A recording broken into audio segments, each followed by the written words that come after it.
Салам, менин атым Кира. Мен сиздерге балдар кайдан жараларын айтып берем. А сиздер да билесиздерби? Бирок менин айтайын дегеним балдарды көк кытан алып келет экен. Ооба, чын эле. Уктуңуздар да көк кытан алып келет. Азыр далилдеп берем.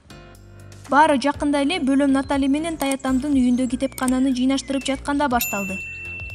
Мен китептерди иреттеп жаткам. Натали коробкадагы эски сүрөттөрдү, документтерди алган. Бизди кагаздарга караганда сүрөттөр абдан кызыктырды.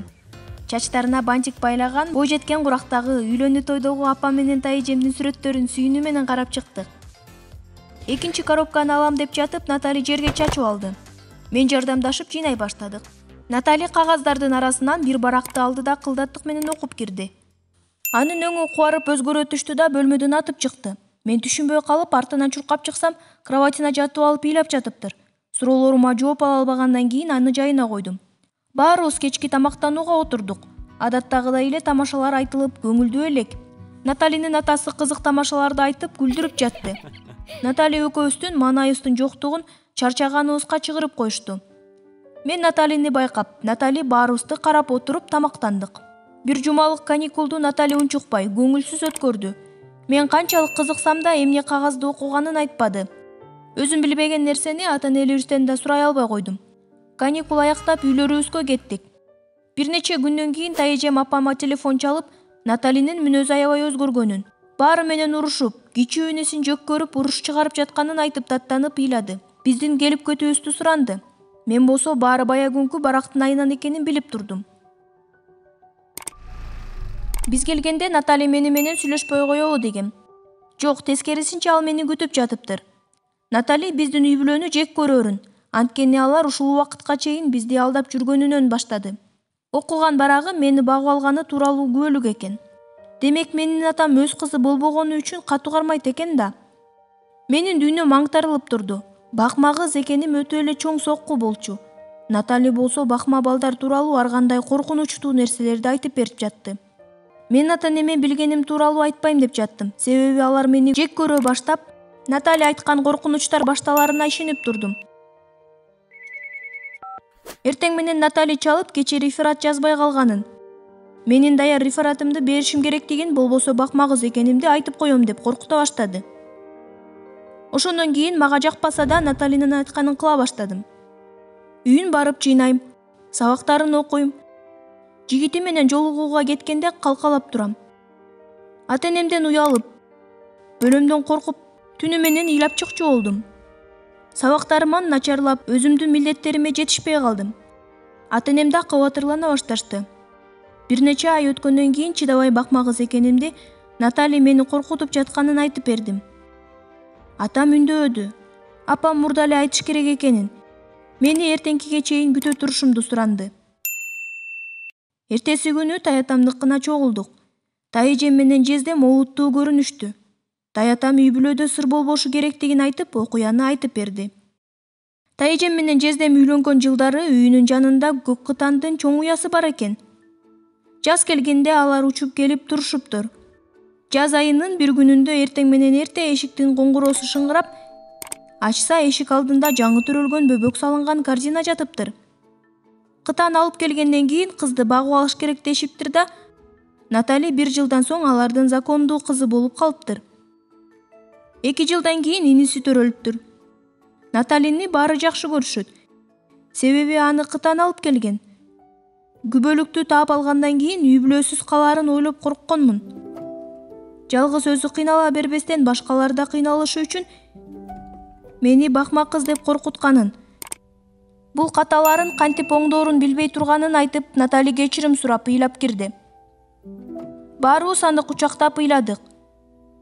Бул окуя биздин үй бүлөлөрдү дагы жакындатты. Мен ишенем, кытан балдарды алып келет дегенге. Өзүңөрдүн жакыныңарды жакшы карагыла. Алар силердин бизнесиңердин өркүндөшүнө түрткү болушат. Лайк басып, ой пикирлериңерди калтырып койгула жана биздин каналга катталып, коңгуроону басканды унутпагыла.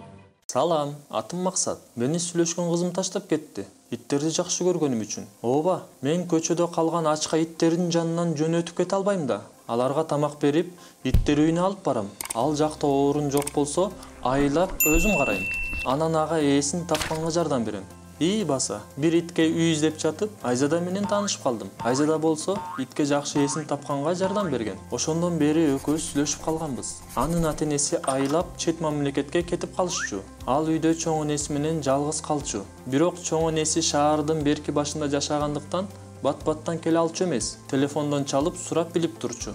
Ошондуктан анын үйүндө көп убакыт өткөрүп калчумун. Бир күн эле чоң жана ырайы суук сел саякты көрдүм. Мындайды эч көргөн эмесмин. Бир итти байлап алыптыр. Ит жулунуп жатты. Сел саяктын чоң ичин көрүп бир нерсени шекшидим. Дароо анын колунан жипти алганга аракет кылдым. Бирок ал катуу кармап алып бир нерсени сүйлөнүп жатты. Түртүп жыкканга аракет кылдым. Бирок ал кыймылдабай койду. Сел саяк күчтүү экен. Ананчы ар дайым эт жеп жатса, ал мени жерге жыкты. Экөөбүз чаңда алышып жаттык. Качан мен жулунуп чыкканымда иттен дайын жок. Сел саяк сүйлөнгөн бойдон басып кетти. Бул окуя тууралуу эч кимге айткан жокмун. Шектүү тырмана баштаганга чейин. Менин кызым байкап калып, сарсана болуп, карап берейин деди. Башымдан чоң биттерди көрүп, жини менен кыйкырды. Сенин иттериңдин айынан баары деп. Анан ага итти куткаганга аракет кылганымды айттым. Мага жини келип кыйкырып, мени даарыга жөнөттү. Бирок менде акча жок болчу. Баарын иттерге коротуп салгам да. Ошондуктан чачымды алып салдым. Анан Айзада, азырынча менин үйүмө келбей тур. Мен үйдүн баарын тазалашым керек. Ата-энем менен чоң энем билип калбасын деди. Эң баарынан мектепке баргандан коркуп жаттым.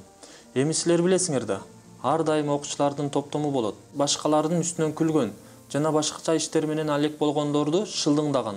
Мен унчукпай жүрчүмүн, бирок аларды аябай тарбиялагым келчү. Эми мен аны кылбай эле койсом болмок. Жыйынтыгы мен үчүн аябай жаман болду. Бир жолу чоң эс алууда ошолордун бирөө мени шылдыңдай баштады. Анан башкалар да тегереме келип кошулуп шылдыңдай башташты. Айланамда балдар толуп кетти. Баары каткырып жатышканда башымды көтөрүп кыйкырдым. Мен ыракмын деп. Анан ыйлап качып кеттим. Баары унчукпай калышты. Анан ошолордун бирөө биз билген эмеспиз да деди. Мындайды өзүмдөн күткөн эмесмин.